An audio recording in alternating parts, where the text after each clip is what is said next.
Ah, Damos gracias al Señor por este tiempo, porque por un lado estoy liberando una carga que no he liberado en otros lugares, sino que me sirve de base para profundizar en lo que el Señor está mostrando y desea.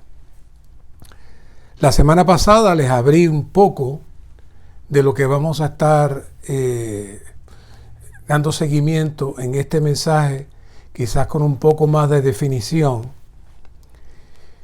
Y es que específicamente con el nuevo alimento matutino que viene, esta base les va a ayudar mucho para poder entender ese nuevo alimento matutino, y luego les voy a decir por qué.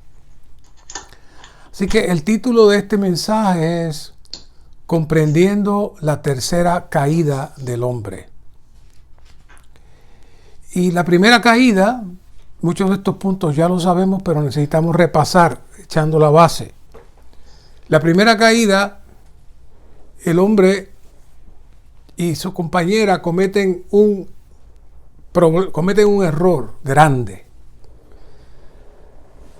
Usa su mente participando del árbol del conocimiento para responder a Satanás, amortece su espíritu, contamina su alma, y esto produce el viejo hombre y entra la vieja creación.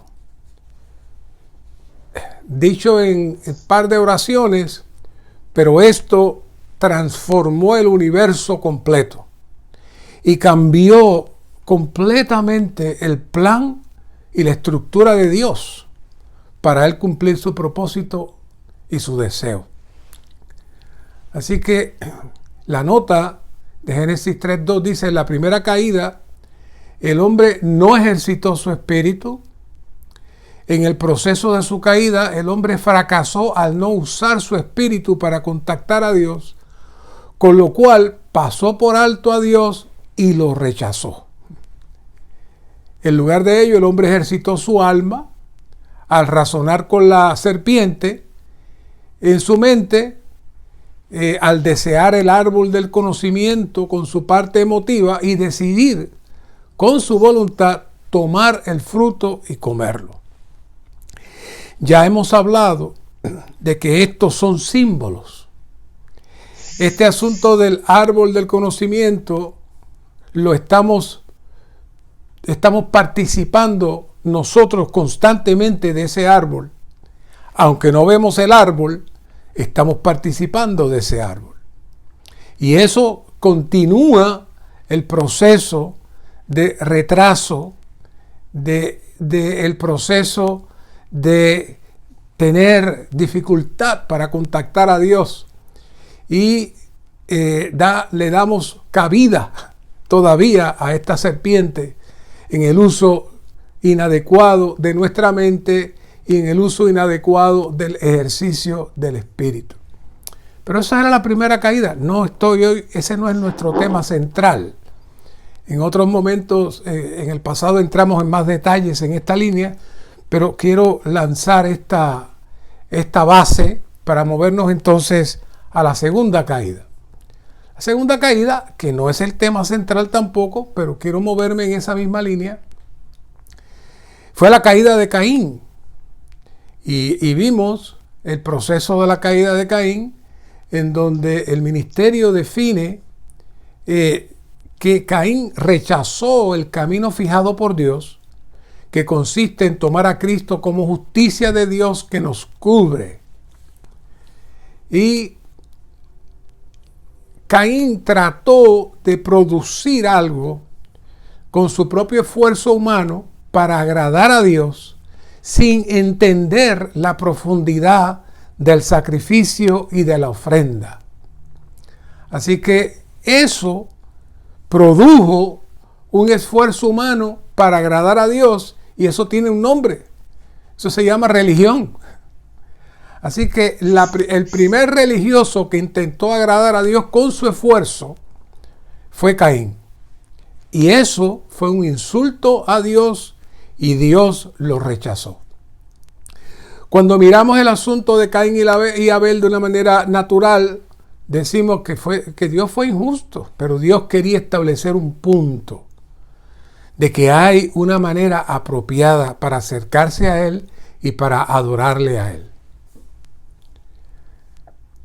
Claro, sobre este punto hablaremos más adelante, no hoy, porque podemos ver la diferencia entre lo que es la realidad y lo que es la vanidad, que va a ser nuestro tema futuro con más detalle.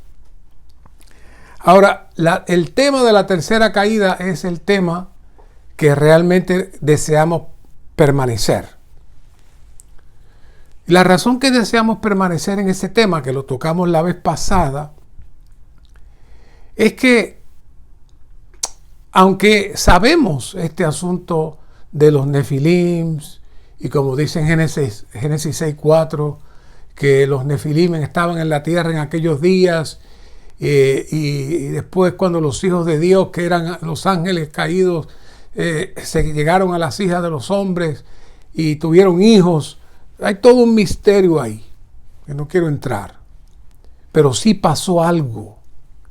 Pasó algo grande, serio,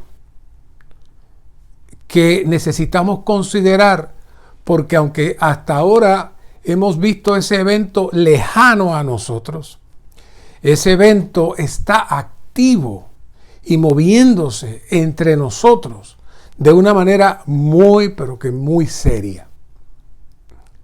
En el estudio de vida de Génesis, quiero leerle algunos párrafos del estudio vida de Génesis, mensaje 27.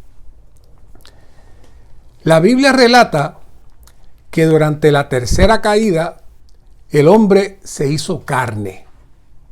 Fíjense que primero el hombre amorteció su espíritu. Segundo, utilizó su alma, se convirtió en el yo, se produjo la vieja creación, pero en la tercera caída ocurrió algo más profundo, más serio. El hombre se hizo carne. Estaba lleno de lujuria. Los hombres se encontraban en esa condición, por tanto, abrieron la puerta a los ángeles caídos. Y estos entonces entraron. Vea qué buena definición da el ministerio ahí. Por causa de la lujuria que comenzó a producirse en el hombre, ellos abrieron la puerta y ellos entraron. En ese momento el hombre no solo tenía al diablo en su naturaleza maligna, y no solo tenía al diablo en su alma. Ahora, dice el ministerio, sino que algunos hombres fueron poseídos por los ángeles caídos, los cuales usaron sus cuerpos para contraer matrimonios ilícitos y producir un linaje mezclado. Presten atención a ese punto, producir un linaje mezclado. Esta fue la peor maldad a los ojos de Dios y Él no podía tolerarla.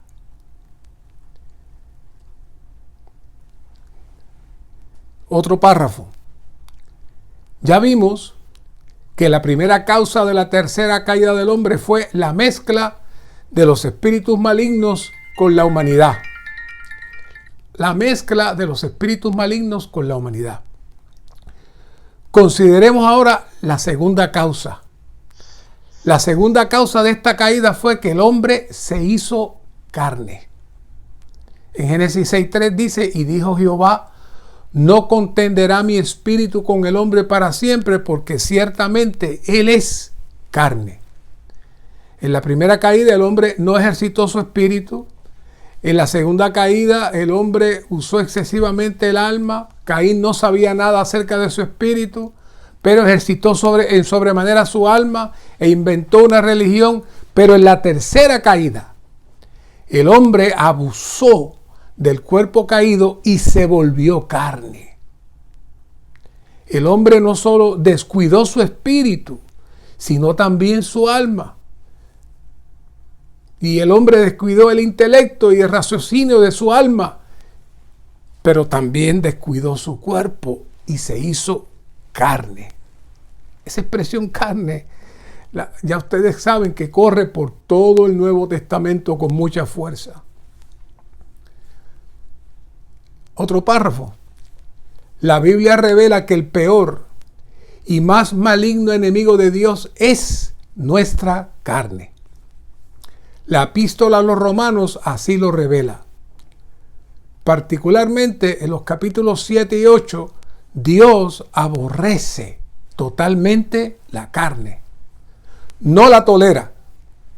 En cierto sentido, Dios puede tolerar nuestros errores y transgresiones, pero jamás tolerará la carne. Todo lo que procede de nuestra carne constituye una ofensa para Él. Durante la tercera caída, todo el linaje humano se hizo carne. Por tanto, Dios se presentó y dijo a su siervo Noé que iba a destruir toda esa generación. Esto es un asunto muy serio. No es un asunto de hablar de los nefilim, si que eran demonios, que tuvieron hijos. No. Esto fue una transgresión tan seria y tan profunda como la de Adán y Eva. Pero ya envolvió a toda la humanidad. Y vamos a tocar algunos puntitos que tocamos la vez pasada para entonces movernos hacia el futuro. Pero quiero sentar la base que este asunto de la carne es muy serio. De hecho, el término carne es muy complicado en español. Y aún es más complicado quizás, en inglés es más fácil porque tienen diferentes palabras para definir la carne. Pero el griego específicamente solamente tiene dos palabras, que es soma, que significa cuerpo, y sarx, que significa carne. Pero cuando el griego dice sarx, en el griego, en el Nuevo Testamento, eso implica la mezcla del alma contaminada del hombre con el cuerpo del hombre. Y eso produce la carne. En nuestra mentalidad de español, cuando decimos la palabra carne, usualmente nos tocamos, ¿verdad? La carne, nos tocamos. Pero la carne es más que el cuerpo físico. La carne es la expresión contaminada de Satanás que toma nuestro cuerpo para él expresarse. Entonces toma otro giro mucho más serio, mucho más importante. Como vimos, pensábamos que los nefilim habían terminado con el diluvio, no había ningún problema, pero vimos en Números 13:33 que los espías dicen: también vimos allí a los nefilim, los descendientes de Anak, que son parte de los nefilim, y éramos nosotros, a nuestro parecer, como saltamontes, y así le parecíamos a ellos. Aquí hay algo interesante que dice descendientes de Anak. Es decir, no eran la misma mezcla de demonios con humanos, sino descendientes de ellos. ¿Por dónde entraron? Obviamente tuvieron que haber entrado dentro de la descendencia misma de los hijos de Noé, la familia de Noé. Uno de ellos, por alguna razón, tenía eso. Y de momento se manifestó. Esa tribu de los anaseos, que nace de Anak, dice la Biblia que Anak era el hombre más grande y más alto que existía entre todos los anaseos que habían salido de él, y era muy respetado, muy temido, y dice que hubo paz, porque nadie se atrevía a entrar ahí. Salieron. La evolución de los nefilim entró ahora a los anaseos. Y cuando buscamos más profundamente, en Deuteronomio 2:1 dice, también ellos como anaseos eran considerados refaitas, pero los moabitas le llamaron emitas. Es decir, lo que vemos es un proceso de cambio y de evolución de este género diabólico que se va moviendo y se va incursionando en la sociedad. Deuteronomio 2:10 dice, los emitas habitaron allí antes, pueblo grande y numeroso, tan alto como los anaseos. O sea, ya están separando los emitas de los anaseos. Es decir, que hay un proceso de cambio y de evolución. Anaseos, refaitas, emitas, pero todos tienen la misma constitución y herencia de los nefilim. Ahora, aquí en Josué 11:22 trae algo muy curioso que hay que prestarle atención. Dice, ninguno de los anaseos quedó en la tierra de los hijos de Israel. Y uno dirá, qué bueno. Pero, dice, solamente quedaron algunos en Gaza, en Gad y en Asdod. Bueno, si el diluvio no pudo terminar con ellos, imagínense con los algunos que quedaron por ahí escondidos y ellos no pudieron encontrarlos. Muy serio eso, muy serio.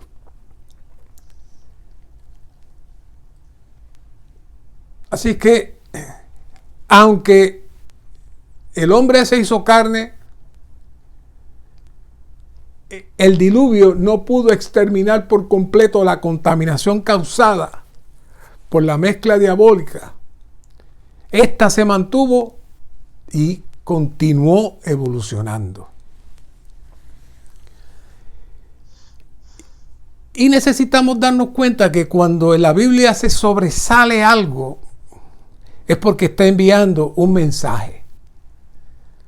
Así que de todas las tribus que el pueblo de Israel se enfrentó en la tierra prometida, los descendientes de los nefilim fueron su mayor reto para poder obtener la buena tierra. Si miramos esto en un sentido tipológico, la carne es el gigante más grande que todos necesitamos vencer en la vida de iglesia. El problema mayor de la carne es que evoluciona, cambia de nombre y se esconde. Y nos acostumbramos a ella. Ese es el gran problema que tenemos hoy. Cuando miramos un poquito hacia el frente, después de estos eventos en la tierra prometida, vamos a ver que aunque ya no vemos los gigantes, sí vemos la carne y la contaminación de los nefilim operando en la tierra de una manera normal. De todos los hombres de la tierra, después que Dios miró el corazón de todos, escogió uno, Abraham. Y Abraham es el descendiente directo de Jesús, en donde se cumple la profecía. Pero para Abraham, tener muchas mujeres, tener muchas concubinas, lo que pasó cuando el ángel le habla de que su esposa va a tener un hijo, la propia esposa le pone la sirvienta para que tenga el hijo porque ella no puede. Es decir, la contaminación se había hecho algo normal y habitual entre los seres de la tierra. Y aunque usualmente tratamos de cubrir a Abraham y no hablar mal de él, realmente él era parte de esa cultura. Y en él no había concepto de bien ni mal, sino que él vivía dentro de esa cultura. Y dice, pero los hijos de las concubinas que tenía Abraham, les dio dones, y aun cuando vivía los envió lejos de su hijo Isaac, hacia el oriente, a la tierra oriental. O sea que aparte de Sara, y cuando Sara muere, vuelve y se casa y tiene hijos, tenía muchas concubinas. Era algo normal. Esdras 10, Vamos a leer Esdras 10 del 1 en adelante y vamos a ver qué impresión fuerte hay ahí en el Señor con esta historia de Esdras. Dice, mientras oraba Esdras y hacía confesión, llorando y postrándose delante de la casa de Dios, se había reunido en torno a él una grandísima congregación de Israel, hombres, mujeres y niños, y lloraba el pueblo amargamente. Entonces Secanías, hijo de Jehiel, de los hijos de Elam, respondió y dijo a Esdras, nosotros hemos sido infieles a nuestro Dios y nos hemos casado con mujeres extranjeras de los pueblos de esta tierra, pero aún hay esperanza para Israel tocante a esto. Es decir, la contaminación de los nefilim estaba circulando, moviéndose dentro del pueblo de Israel. Ahora pues, hagamos pacto con nuestro Dios de despedir a todas las mujeres y a los nacidos de ellas, según el consejo de mi Señor y de los que tiemblan ante el mandamiento de nuestro Dios, y hágase conforme a la ley. Y se levantó el sacerdote Esdras y les dijo, vosotros habéis sido infieles y os habéis casado con mujeres extranjeras, aumentando así la culpa de Israel. Ahora pues, confesad a Jehová, el Dios de vuestros padres, y haced su voluntad, y separaos de los pueblos del país y de las mujeres extranjeras.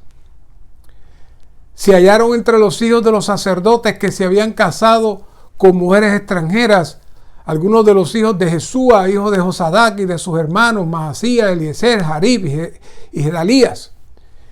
Y levantaron su mano en promesa de que despedirían a sus mujeres, y por ser culpables ofrecieron un carnero del rebaño por su culpa.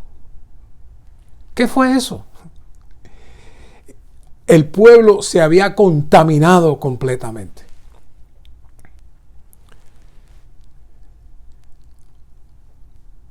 Sí hubo algo muy bueno en el caso de Abraham y Rebeca, y es que ellos estaban claros que ellos necesitaban guardar la descendencia de Dios y que sus hijos necesitaban mantenerse dentro de las hijas del pueblo de Israel y no mezclarse. No mezclarse. Eso estuvo claro en ellos. En Malaquías 2:14, cuando estuve compartiendo sobre los mensajes del gran misterio, este fue los versos más contundentes y más completos sobre el tema de la familia, sobre el tema del divorcio, sobre el tema de la infidelidad que hay en toda la Biblia. Pero lo vuelvo a traer porque nos muestra otra vez la misma condición. Malaquías 2:14 dice, mas decís, ¿por qué? Porque Jehová ha sido testigo entre ti y la mujer de tu juventud. Es decir, que cuando se une una pareja, en este caso un sacerdote y su esposa, Dios es testigo. Hay muchos detallitos aquí. Contra la cual has sido pérfido. Pérfido significa infiel. Siendo ella tu compañera y la mujer de tu pacto. Esa expresión de tu pacto nos habla de que cuando ellos se unían, sí hacían un pacto que no podía romperse. Pero vean este versículo. Pero no los hizo el uno. Donde único se habla de eso es en Efesios. También al principio en Génesis, Dios los hizo en una sola carne y lo menciona también allí. Pero aquí está Malaquías diciendo, pero no los hizo el uno. En otras palabras, ¿cómo es posible que tú le hayas sido infiel a tu esposa si tú eres uno con ella? Y el remanente del espíritu era suyo. En otras palabras, tú tenías el espíritu. Hermano, esto no era para el Antiguo Testamento, esto es para nosotros. ¿Y por qué uno? Él buscaba la descendencia de Dios. Es decir, el propósito de su matrimonio es para la descendencia de Dios. Y tú fuiste infiel con ella. Y fíjense cómo le dice, prestad atención pues a vuestro espíritu. ¿No es esto un versículo del Nuevo Testamento? Y no seáis pérfidos o infieles con la mujer de vuestra juventud. Y vea el 16, porque aborrezco el divorcio, dice Jehová, el Dios de Israel, y el que lo hace se conduce con violencia. Y explicábamos en los mensajes que ahí implica como si usted como si usted arrancara un brazo de su cuerpo porque no quiere más ese brazo y se lo corta. Ese es el tipo de violencia que está hablando el profeta cuando ocurre el divorcio. Hay una ruptura del cuerpo porque eran uno y de momento se rompió la ruptura y violentó la unidad de Dios. Prestad, y vuelve y dice, prestad atención pues a vuestro espíritu y no obréis pérfidamente. ¿No les parece estos versículos una cosa espectacular? Lo son. Pero ¿cuál es la carga aquí? La carga que estamos viendo es la evolución de la contaminación. Los sacerdotes teniendo relaciones sexuales fuera de su matrimonio y ministrando a Dios contaminados. ¿De dónde sale eso? Esa es la evolución de la carne inyectada por los nefilim. La mayor meta de Satanás hoy es activar la carne de cada uno de nosotros. Si se activa la carne, los demonios tendrán cabida en nuestra alma y en nuestro cuerpo. Y eso es serio. Eso es serio.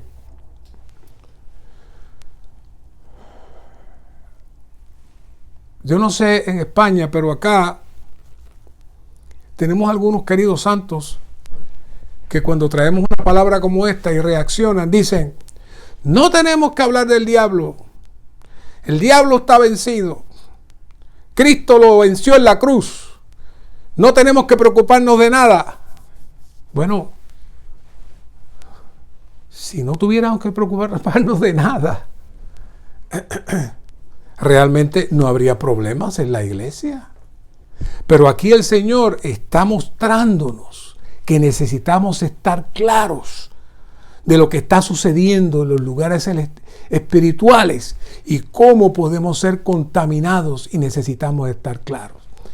Y si no fuera así, vea lo que dice el apóstol Pablo aquí en 1 Corintios 6 en adelante, que vamos a tocar un punto que yo creo que ustedes nunca lo han analizado. Y me perdonan y después me dicen que sí, que lo analizaron y que lo sabían, fine, porque yo no lo había visto. Y lo he estado trabajando desde hace algún tiempo. Vamos a leerlo, aquí en adelante. El apóstol Pablo está hablando con los corintios, y ya ustedes saben cómo son los corintios.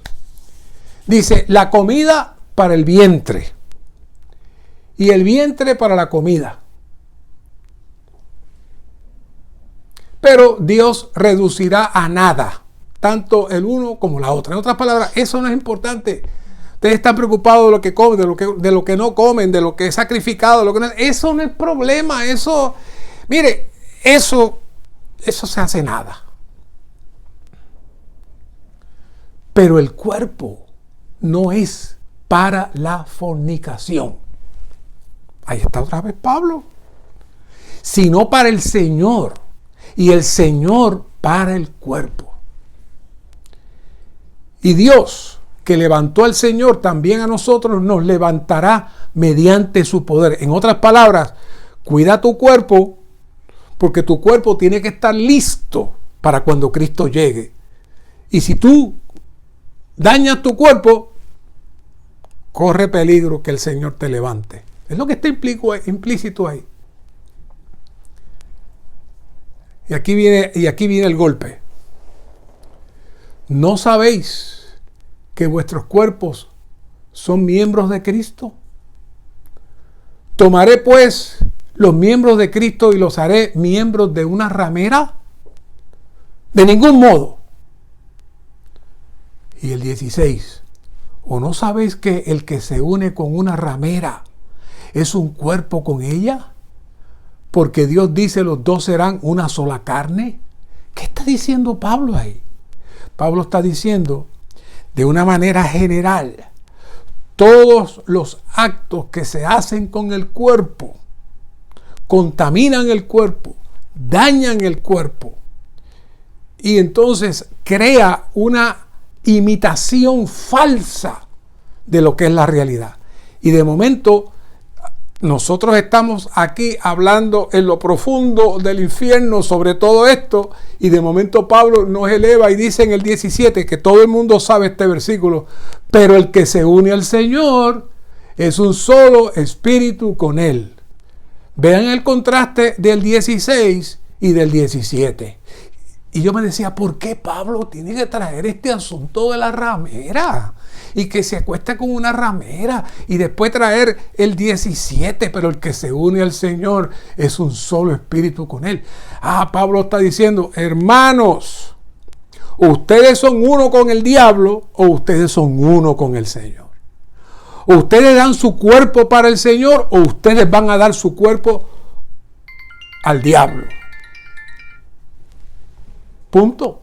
Es lo que Pablo está diciendo. Y Pablo entonces utiliza el ejemplo extremo de dar nuestro cuerpo y mezclarnos siendo uno con una ramera, en vez de nosotros hacernos uno con el Señor en nuestro espíritu. Si habían estudiado esto antes, me lo dicen, pero esto, hermanos, es serio. ¿Qué está trayendo Pablo? La misma línea que hemos venido trabajando de la contaminación que nació desde el tiempo de los Nefilim. Se ha progresado, se ha mezclado, se ha disfrazado, ha cambiado de nombre. Y aquí está Pablo exponiéndola. No a los inconversos, a la iglesia. A la iglesia. Y aquí lo dice Pablo ahora: huid de la fornicación. Cualquier otro pecado que el hombre cometa está fuera del cuerpo, mas el que fornica contra su propio cuerpo peca. Y aquí trae un verso maravilloso que todos los conocemos, pero nunca lo habíamos asociado con todo el pasado de estos versos. ¿O ignoráis que vuestro cuerpo es el templo del Espíritu Santo, el cual está en vosotros y el cual tenéis de Dios y que no sois vuestros? Oiga, hemos pensado en nuestro espíritu, pensamos en nuestra alma, pero muy pocas veces hablamos de nuestro cuerpo. Y el Señor dice, si el Señor está en ti, tú no te mandas, tú no te gobiernas, tú no puedes hacer eso. Porque habéis sido comprados por precio. Glorificad pues a Dios. ¿Dónde? No en el espíritu, no en el alma. Glorificad pues a Dios. ¿Dónde? En vuestro cuerpo. ¿Qué es eso? Pablo lo que está diciendo, no ejercites tu carne. No te mezcles con Satanás. No te hagas uno con los demonios. No. Porque tú no te mandas. Tú fuiste diseñado, creado, salvado solamente para ser un espíritu con el Señor. Y dice Cristo en Mateo 12:28, y con esto termino. Después hablamos más. Pero quiero que vean este versículo desde toda esta perspectiva. Fíjense lo que dice el Señor. Pero si yo por el Espíritu de Dios echo fuera a los demonios, entonces ha llegado a vosotros el reino de Dios. Ese es otro versículo que lo miramos y decimos, pero ¿qué tiene que ver que el Señor eche fuera a los demonios y que llegue el reino? Bueno, posiblemente cuando leemos este versículo que habla de que el Señor echa fuera a los demonios, nos estamos acordando los otros versículos que el Señor echa fuera a los demonios, el de los cerdos, el otro, pero el Señor no está hablando de ese tipo de liberación de demonios. El Señor está hablando de la liberación que se tiene que dar en su iglesia. Y que cuando nosotros guardemos nuestra mente y guardemos nuestro cuerpo y no demos cabida al enemigo y no permitamos que el enemigo entre y active la carne, entonces el Señor dice, los demonios se quedan fuera y llega el reino. Y llega el reino. Porque entonces quien se mueve en nosotros es el Señor y entonces somos un espíritu con Él. Así que, mis amados hermanos, ¿por qué estamos trabajando este tema? Porque esto se va a intensificar en la sociedad cada vez más. Y si nosotros somos tímidos para no exponer estos asuntos a los hermanos y a los jóvenes, muchos de ellos caerán en la trampa. Muchos de ellos caerán en la trampa. Hay muchos versículos más, muchos más, que podemos continuar trabajando la próxima semana, pero solamente quería traerles esta carga, presentarles esta carga que la comenzamos a desarrollar y va a evolucionar más. Claro está, vamos a entrar entonces en cómo el enemigo se queda afuera y cómo nosotros nos mantenemos en victoria. Pero hay que conocer al enemigo y hay que conocer bien sus estratagemas. Es lo que dicen los apóstoles, para nosotros poder entonces enfrentar y declarar la victoria que ya fue hecha en la cruz, pero nos corresponde a nosotros llevarla a cabo hoy. Hoy. Y aquí están el mapa de lo que Satanás ha venido haciendo y sigue haciendo hoy de una manera muy, pero muy suave y escondida. Que el Señor nos guíe, nos guarde y nos abra nuestros ojos espirituales para ayudar a los santos y seamos ayudados nosotros mismos. Señor, presentamos esta palabra. Permite que los santos puedan digerirla y puedan ser alumbrados de tal manera que ellos puedan bendecir, ayudar y guiar a los santos. Amén. A ser liberados de toda contaminación y de todo ataque del enemigo. Gracias, Señor. Confiamos en ti y en tu palabra.